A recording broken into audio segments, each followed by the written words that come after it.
화정에 보면 식물원 카페가 있습니다.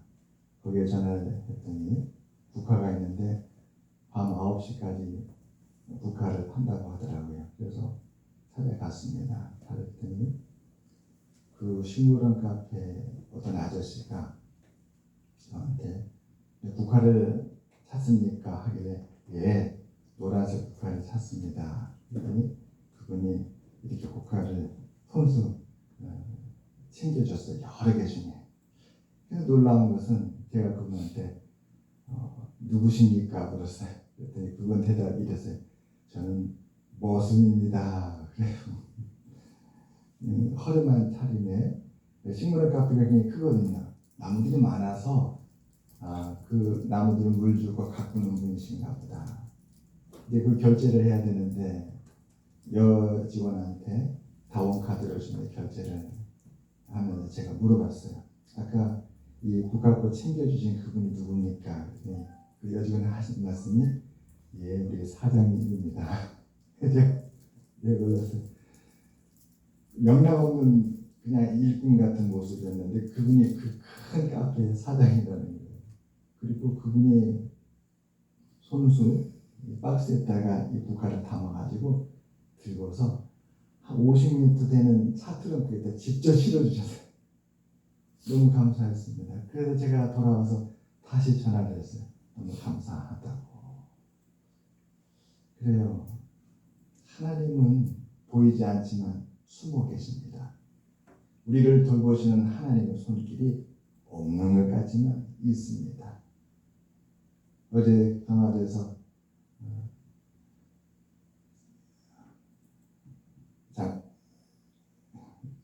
갑자기 단어가 생각이 안 나서 김장이죠. 김장을 담았는데 올해는 김장이 속이 잘 들지 않아서 포기가 작고 그리고 많이 죽어서 포기 숫자도 적었습니다.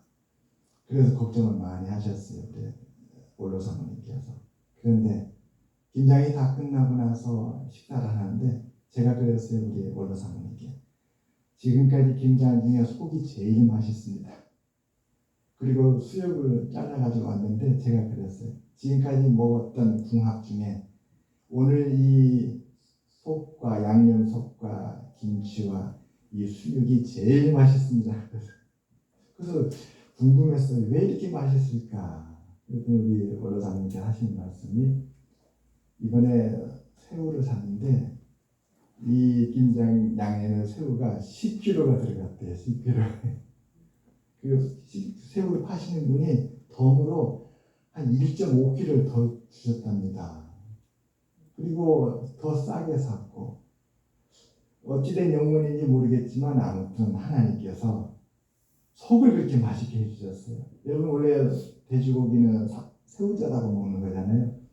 그런데 10kg나 되는 새우를 갈아서 양념에 넣었으니 어찌 수육과 맛이 찰떡이 되지 않겠습니까? 이 일에도 우리가 염려하고 근심하는 일, 우리 일상의 일이잖아요. 거기에도 하나님의 손길이 숨어 있었어요.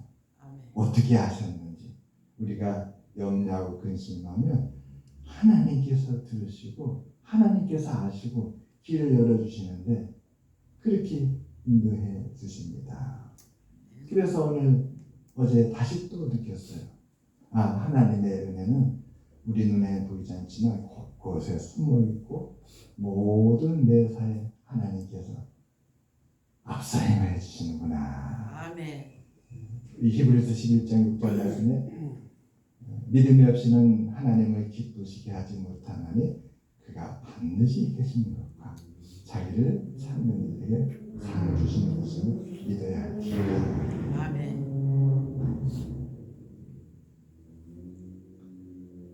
어제는 강화도에 가서 아침 식사할 때는 우리 박명수 장로님이 기도해 주시고 점심 식사할 때는 우리 이점식 장로님이 기도해 주셨습니다. 두 분의 기도가 그렇게 은혜가 되었어요. 그래서 또 새롭게 느꼈습니다. 하나님께서 두 분을 장로님으로 세우시고 이렇게 또 인도하시는 것이 다 뜻이 있구나. 기도만 들어도 그 힘들었던 피로와 그 어려웠던 것이 눈높이 싹 하잖아요. 기도 속에는 소망이 들어있고 서로에 대한 위로와 격려가 들어있고 기도 속에는 하나님의 은총을 사모하는 마음으로 말미암아 듣는 이들의 마음에 낙심이 떠나가게 합니다. 기도는 그런 능력이 있습니다. 하나님의 마음을 움직이고 또 하루 동안의 그 모든 힘든 수고를 기도로 마칠 때에 그 기도는 우리의 마음에 따뜻한 은혜를 하나님의 은혜가 찾아오게 합니다. 일을 시작할 때 그 기도는 어떻게 할까 두려워하는 모든 일들에 대해서 믿음을 갖게 하고 하나님의 지혜를 소망하게 하죠. 그래서 순간 만나게 된 어떤 위기와 또 어떻게 해결할지 모르는 난해한 일들을 풀어갈 수 있는 시초가 되는 것입니다. 참으로 하나님의 은혜는 기도를 통해서 역사하고 말씀을 통해 역사하고 섬김을 통해 역사하고 헌신을 통해 역사하고 또 사랑과 또 믿음을 통해서 역사하는 것을 보았습니다. 그래서 바로 제가 말씀 들어갈 때 여러분에게 전했던 것이 바로 이것이었습니다. 여러분 최근에 발견한 것 가운데 보화와 같이 매우 귀한 것이 있었나요? 기도를 다시 발견하게 되고 말씀을 다시 발견하게 되고 하나님의 은혜를 다시 발견하는 지금까지 우리 눈에 보이지 않아서 몰랐는데 최근에 알게 된 매우 귀한 사실이 있나요? 근데 몰랐다라는 것은 숨겨 있었기 때문에 그렇습니다. 존재했지만 우리가 인식하지 못했는데 어느 날 보니까 이런 것이 있었구나 확인하게 되는 뭔가를 발견하면 그게 달라 보이게 되는 것이지요. 하나님은 우리 원로 사모님의 손끝을 이렇게 통하여서 우리 모두를 이렇게 먹이시고 입히시는구나. 오늘 이 말씀은 사실 신학교 때 저를 가르쳐 줄 때 은사 우리 정운태 교수님의 그 가르침이 있었던 귀한 말씀입니다. 그분은 소천하셨어요. 지금은 세상에 계시지 않았어요. 62세인가 63세인가 참 너무 짧은 인생을 살고 떠나셨어요. 그분은 네덜란드 하란 칸텐 신학교에서 학위를 받으셨는데 그 학교에서 5명 안에 드는 최고의 성적으로 학위를 받으신 분이었습니다. 그분이 연구했던 것은 하나님 나라 천국에 대한 연구였어요. 그래서 오늘 이 말씀 하나님께서 우리 교회를 사랑해 주셔서 저를 은사했던 그분의 가르침을 통하여 저로 하여금 또 이 말씀을 전하게 하신 것을 하나님께 감사를 드립니다. 하나님이 우리를 인도하시는데 이 말씀을 통하여 인도하여 주셔서 오늘 이 말씀을 주신 줄 믿습니다. 고대에는 재산을 위탁할 은행이라는 기관이 없었다고 합니다. 그래서 부자들은 자신들의 많은 재물을 오늘 말씀처럼 땅에 숨겨놓는 그런 일들이 있었다고 해요. 오늘 말씀에 나오는 사람, 이 밭에 있는 보화, 숨겨진 보화를 발견한 사람, 그 사람은 어떤 사람이었을까요? 우리 선생님께서는 이 밭에 숨겨진 보화를 발견한 사람은 그 땅의 소유자가 아닐 것이다. 이 밭에 숨겨진 보화를 발견한 사람은 그 땅의 주인이 아니라 품삯을 받고 그 땅에서 열심히 일하는 노동자일 것이다. 그렇게 보았습니다. 나무집 살이하면서 또 소작인이 되어서 그 주인의 땅에서 콩도 메고 우리 어제 김장했던 것처럼 배추도 심고 가꾸고 그렇게 일했던 그 일꾼이었을 것이다. 그렇게 보고 있습니다. 그리고 생각하니까 사실 우리 모두가 다 일꾼 아닌가 싶습니다. 저는 하나님의 교회 이 안산강성 일하도록 하나님께서 위탁하신 이 교회의 일꾼이고 여러분은 어린이집의 일꾼이고 또 여러분이 맡아서 관리하고 있는 일이 무엇이든 간에 그 장소에서 그 시간에서 일하는 여러분들도 나름대로 일꾼이 아닌가 싶습니다. 저는 어린이 원장님은 다 오는 줄 알았어요. 근데 우리 윤미 집사님과 혜지 집사님 중에서 우리 특히 시립 어린이집은 경영을 위탁받은 5년 임기제 원장이라는 것을 처음 알았습니다. 5년마다 다시 재심사를 해가지고 다시 위탁을 받는다고 합니다. 어떤 것으로 보면 우리들 한 사람 한 사람은 다 비슷한 그런 상황이 있지 않나 싶습니다. 여러분, 노동의 삶을 살아가는 우리 모두에게 숨겨진 부활을 발견하는 하나님의 은혜가 있기를 주님의 이름으로 축원합니다. 아멘.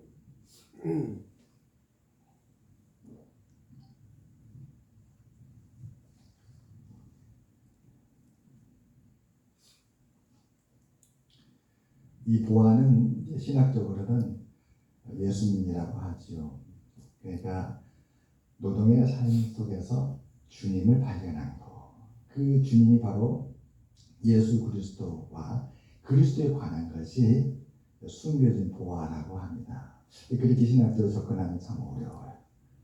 그래서 하나님은 참 감사하게도 구약 성경부터 신약 성경까지 신앙의 인물들의 인생을 갖다가 그려줬습니다. 특별히 요셉은 아주 대표적으로 유명한 사람이잖아요. 오늘 제가 이 말씀, 오늘 하나님께서 주신 말씀을 생각하면서 예배 시작 기원 때 요셉을 한번 떠올려 보았습니다.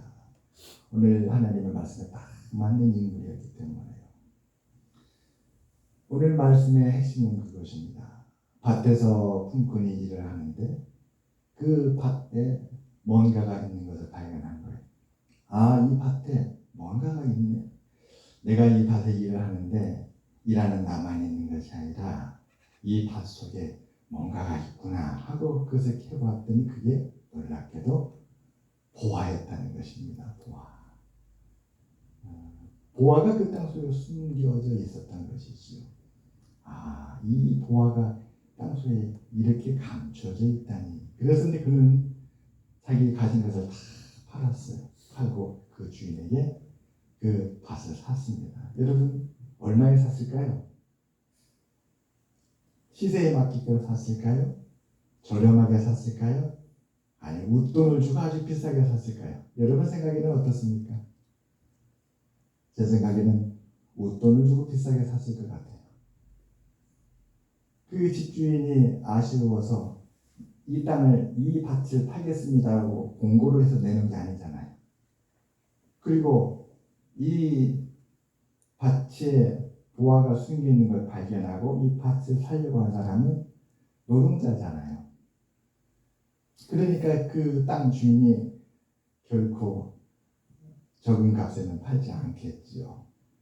아마 웃돈을 붙여서 부르지 않았을까 싶습니다. 이 땅을 사려고 해? 그러면 만만치 않은데 적어도 이 정도 가격은 줘야 되는데 하면서 값을 더 불렀을지도 모르겠습니다. 어쨌든 이 사람은 발견한 그 보화가 너무 귀해서 자기의 가진 것을 다 팔아서 그 밭을 샀다. 예수님의 비유의 핵심은 그것입니다. 보화에 있는 거예요. 값이 얼마든지, 이 밭의 값이 얼마든지 간에 중요한 것은 그 밭에 숨겨져 있고 발견한 보화가 중요하다는 것이죠. 그것이 얼마나 중요한지, 얼마나 소중한지 자기의 가진 것을 다 팔아서 그 보화를 얻기 위해서 땅을 산 거잖아요. 그 보화를 얻기 위해서 그 밭을 산 거잖아요. 그거 함부로 훔쳐가면 절도입니다. 자기 땅이 아니라 남의 땅에 숨겨진 보화이기 때문에 그 보화의 소유주는 땅의 소유자예요. 그냥 주인의 허락 없이 자기가 발견했다 할지라도 가져가고 나서 나중에 그 주인이 알게 되면 절도죄로 그는 잡혀갑니다. 그리고 배상을 해야 돼요. 2배를 할지 10배를 할지 모릅니다. 반드시 주인한테 알려야 돼요. 그런데 이 사람은 지혜로운 사람이죠. 보화를 발견했습니다라고 말을 하는 것이 아니라 오늘 말씀 보니까 가서 숨겼다는 거예요. 자기가 보화를 발견한 것을 아무 일도 말 안 하고 숨기고 자기의 가진 걸 다 팔아서 돈을 가지고 주인한테 찾아간 거예요. 그리고 주인한테 내가 열심히 일해서 이 밭에서 더 좋은 농부가 되기 위해서 이 밭이 필요합니다. 제가 웃돈을 들여서 드릴 테니 나에게는 땅이 필요합니다. 보화가 필요하다 말 안 했어요. 땅이 필요합니다. 제발 이 땅을 저한테 팔아 주십시오. 웃돈을 드릴 테니. 그러니까 주인은 팔았겠지요. 그러면 1억 하는 땅을 갖다가 1억 5천에 갖고 와서 사겠다. 50% 인상된 거잖아요. 그럼 팔았겠지요. 그래, 그러면 네가 사라. 그리고 나서 얼마나 기뻐했을까요? 이제 이 땅속에 숨겨있는 저 오빠는 이제 내 것이 되는구나. 그것도 샀다고 해서 바로 말을 하면 안 돼요. 한동안 숨겨야 돼요. 나중에 내가 사서 밭을 갈다가 우연히 발견했다. 이렇게 돼야 되는 거예요.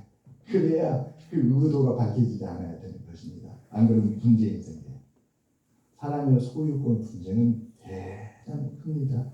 굉장히 고통스러울 그 분쟁 때문에 고통할 사람이 얼마나 많은지 모릅니다. 며칠 전에 제가 안산 고잔동의 클래스 병원 아시죠? 척추 디스크 이 유명한 관절 병원 최근에 생긴 그 클래스 병원에 갈 일이 있었어요. 그 클래스 병원에 갔다가 누구를 만났는데 그분이 저한테 그래요. 목사님, 이 클래스 병원에 이 큰 건물이 이 병원 때문에 살았습니다. 지금 공실이 얼마나 많은지 몰라요. 보시겠지만 이 건물에 텅텅 빈 데가 되게 많습니다. 만약 이 병원 아니었으면 이 건물 지금 건물주는 망해도 벌써 망했을 것입니다. 쉬운 것이 아니에요. 재산 분쟁이라는 것이.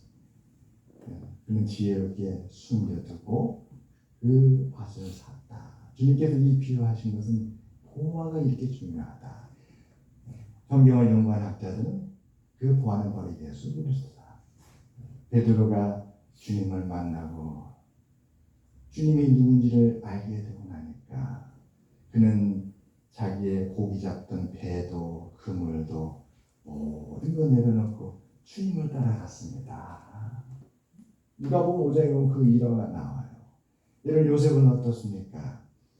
요셉은 억울하게 형들에 의해서 애국에 종으로 팔려갔잖아요. 종으로 팔려갔는데 창세기에 보게 되면 기록하기를 하나님이 요셉과 함께 하시니까 일이 잘 되는 거예요. 그러니까 그 주인 보디발을 보고 있다가 아니 저 종은 자기가 의지하고 기도하고 신앙하는 그 하나님이 저 소년과 함께 하는구나.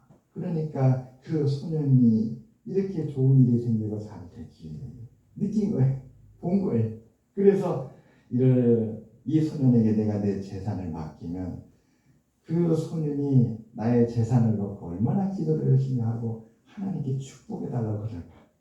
보디발도 지혜롭지 않습니까? 그래서 자기의 모든 소유를 이 요셉에게 맡겨서 그 가정 풍부로 세운 거죠. 그런데 성경이 기록되기를 보디발이 요셉에게 자기의 전 재산을 위탁하고 나서부터 하나님의 복이 이 보디발은 논에도 밭에도 집 밖에도 집 안에도 모든 소유에 임하였더라. 그렇게 기록되었습니다. 하나님이 요셉에게는 보아였습니다.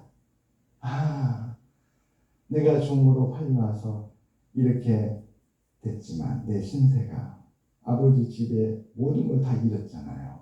그리고 이렇게 노예가 돼서 이곳에 팔려왔지만 그러나 하나님이 이곳에 계십니다. 하나님은 보이지 않지만 숨어 계시지만 나를 돌보시고 계시고 나와 함께 계시는 걸 확인한 거잖아요. 그러니까 요셉이 온 마음으로 모든 것에 대해서 하나님을 의지하며 최선을 다하게 됩니다. 억울하게 옥살이도 하게 됐는데 그때도 하나님이 요셉과 함께 하시니까 요셉이 깨달은 것이죠. 하나님은 어느 곳에든지 간에 은혜를 베푸시는 하나님이시구나. 주의 은혜를 막을 길이 없는구나. 자기의 억울함을 푸는 것이 중요하지만 그걸 잊어버려요. 내 억울함이 중요한 게 아니구나. 어느 순간이 되면 하나님께서 그걸 다 풀어주시겠구나. 그리고 하나님을 바라보는데 놀라운 일이 벌어지잖아요. 무엇이 벌어집니까? 소원하는 소원을 이루는데 어떻게 이루어집니까? 감옥인데 보이지 않는 하나님께서 숨은 은혜, 숨겨진 계획이 있었던 거예요. 숨겨진 계획. 어느 날 왕이 부르지 않습니까? 왕. 요셉아, 나는 얘기들이 너는 꿈을 푼다고 하는데 내 꿈을 좀 풀어라. 그때 요셉이 아닙니다. 그 꿈을 푸는 일은 내가 아니라 하나님이십니다. 아멘. 하나님이 왕에게 평안한 대답, 지혜를 주셔서 모든 문제를 해결해 주실 것입니다. 그랬더니 정말 하나님께서 그렇게 역사해 주신 거예요. 알고 보니까 그건 하나님의 숨겨진 계획과 숨겨진 뜻이었습니다. 하나님께서 요셉을 총리에 앉혀서 만민을 구원할 계획을 세우시고 그 이루시기 위한 숨겨진 뜻과 은혜가 있었던 것이죠. 요셉이 그걸 확인하고 깨닫게 되자 요셉은 오늘 이 비유에 나왔던 사람처럼 자기의 모든 것을 하나님께 다 헌신하게 됩니다. 고향 땅에 있는 아버지와 형제들을 애굽으로 오게 하고 그리고 그 애굽이라는 나라에 임한 그 흉년에 나라를 구하기 위해서 최선을 다하고 그리해서 하나님의 뜻을 이뤘을 때에 이 애굽에 온 야곱의 요셉의 모든 가족들은 크게 존귀한 자들이 됩니다. 사랑하는 여러분, 오늘 이 말씀 하나님께서 우리에게 위로해 주시고 격려해 주시고 붙드시기 위해서 주신 말씀인 줄 믿습니다. 아멘. 아무리 힘든 일을 만나고 우리 앞에 어려운 일이 있더라도 하나님의 숨은 은혜가 있는 줄 믿으시기를 바랍니다. 아멘. 내 삶이 잘 풀리지 않는다 할지라도 하나님의 숨은 계획이 있습니다.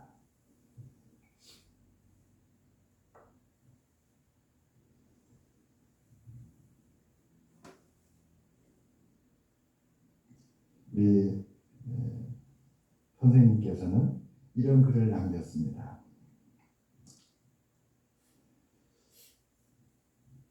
헛된 인생을 위한 천국의 기쁜 이루라. 헛된 인생을 위한 천국의 기쁜 이루라. 사람은 태어나서 자라 배우고 시집가고 장가가고 아이 낳고 늙어 다시 흙으로 돌아갑니다. 전쟁과 기근과 고통에 시달리기도 하고 간간히 빛나는 태양빛처럼 부질없는 세상사에 매몰되어 살아가는 인생입니다. 그런 인생에서 나사렛에서 한 허름한 집에서 자라고 성장한 요셉 목수의 아들로서의 예수 그리스도, 그분이 이 하나님의 나라 천국의 주인일 것 누가 생각이나 했을까요? 하나님의 계획은 알려진 것 같았으면서도 감추어져 있습니다. 심지어 나사렛 예수께서 자라나며 천국을 준비하고 계셨을 때도 이 예수님으로 말미암아 이루어질 모든 천국의 놀라운 은총들은 다 숨겨져 있었다. 이렇게 우리 선생님은 말씀해 주셨습니다. 여러분, 예수님은 자신을 믿고 따르는 사람들은 밭에서 보화를 발견하고 자기의 가진 것을 다 팔아 그 밭을 산 사람에 비유했다라고 합니다. 바라기는 하나님의 전에 와서 예배드릴 때에 여러분 온 마음으로 예배드릴 때 하나님의 은혜가 있으시기를 주님의 이름으로 축원합니다. 아멘. 하나님께서 우리의 길을 인도하여 주시고 우리를 위해 베풀어 주신 은혜는 우리의 삶에서 우리가 씨름하고 우리가 염려하고 우리가 애쓰는 모든 것을 덮을 것입니다. 덮을 것입니다. 그러므로 그 하나님을 바라보고 소망하며 예배에 예배를 통하여 하나님 앞에 경배를 올려드리면 하나님은 은혜의 문을 열어서 우리 모두에게 그 은혜를 베풀어 주실 줄 믿습니다. 아멘.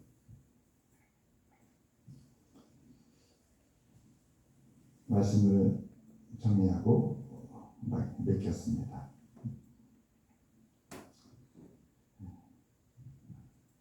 오늘 우리가 살아가는 이 순간 우리의 삶에도 하나님의 손길이 함께 계시고 우리를 겨루시고 인도해 주십니다. 그분의 모든 것은 세상 사람의 눈에는 숨겨진 보화와 같습니다. 보화는 보화인데 그들의 눈에 안 보이니까 숨겨져 있는 것이죠. 그러나 믿음의 눈을 가진 우리에게는 어느 순간에 발견이 됩니다. 하나님의 때가 되었을 때 하나님께서 그 보화가 우리에게 필요한 때가 되면 우리의 눈을 열어서 그걸 다 알게 할 거예요. 요셉이 그랬잖아요. 때가 되니까 하나님께서 요셉을 위하여서 숨겨진 보화의 문을 진짜 열어주잖아요. 그래서 그렇구나.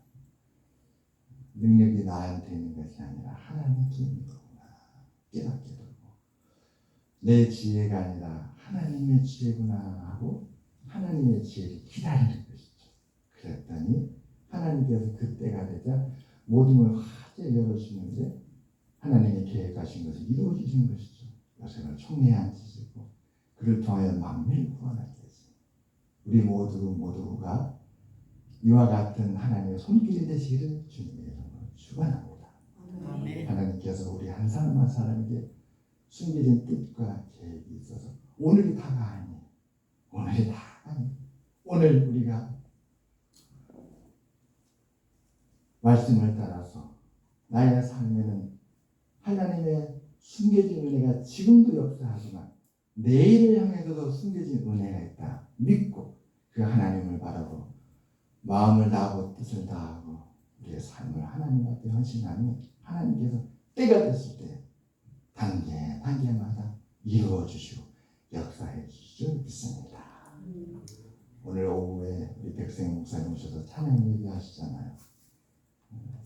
때가 됐으니까 하나님께 인도해 주시는 거예요. 이분을 저는 잘 알지 못했습니다. 이분을 알게 된 것은 우리 원로 목사님 장례식 때 만나서 그분을 알게 됐어요. 그분이 이런 분이시구나. 그때 알게 된 것입니다. 그리고 두 번째로는 우리 전도사님 이미 떠나셨던 그 오빠의 친구들이 어느 날 우리 원로 사모님 위로해 줘야 된다고 그 친구들이 다 모여서 강화도로 온 거예요. 그래서 같이 만나서 차 마실 때 두 번째 만났습니다. 그때에 제가 부탁을 했어요.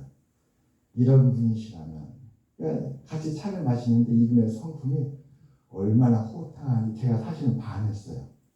강화도 성무도라는 그때 가서 그 차로 한참 걸리는 데 가서 카페를 해서 커피를 마시는데 이분이 늦게 왔어요. 서울서 이 성무도까지 2시간 걸쳐서 차를 타고 늦게 왔어요. 그에 도착을 하니까 우리는 이미 차가 다 끝났어요. 이미 다 떠나려고 하는 그런 순간에 오신 거예요. 오셔서 이분이 허겁지겁 팥빙수 하나 먹었습니다. 그리고 이제 우리 시간이 돼서 일어나야 된다고 일어나게 된 거예요. 그분이 2시간 걸려서 와서 그 팥빙수 먹는데 10분 걸렸어요. 10분 있다가 먹고 일어나자 하니까 그것에다 아무 이유 없이 호탕하게 웃으면서 일어나시는 거예요. 제가 그 성품에 반했습니다. 이분이 이런 분이구나. 이런 상황에서 웃으시고 이런 것도 받아들이시고 그리고 나서 우리 전도사님이 조심스럽게 우리 교회 성도 많지 않은데 오빠 와서 우리 찬양 예배 해줄 수 있냐고 부탁하니까 또 그분의 성품이 드러나요. 호탕하게 웃으면서 10분이면 얼마나 귀해요. 10분이 예배 드린다고 얼마나 귀한 분들인데 하면서 그렇게 반겨하시면서 오시겠다고. 그래서 너무 또 고마웠습니다. 하나님께서 우리를 위로하시는 계획이 있는 것 같아요. 하나님께서 우리의 심령을 다시 일으켜 주시고 기쁨을 회복하며 하나님께로 우리를 더 가까이 인도하시기 위한 하나님의 뜻이 있는 줄 믿습니다. 하나님 앞에 감사드리고 오후에도 함께 같이 마음을 하나가 돼서 하나님 앞에 찬양으로 영광 돌리시기를 주님의 이름으로 축원합니다. 아멘. 우리 함께 제가 기도드리고 마치겠습니다. 하나님 아버지여 감사합니다.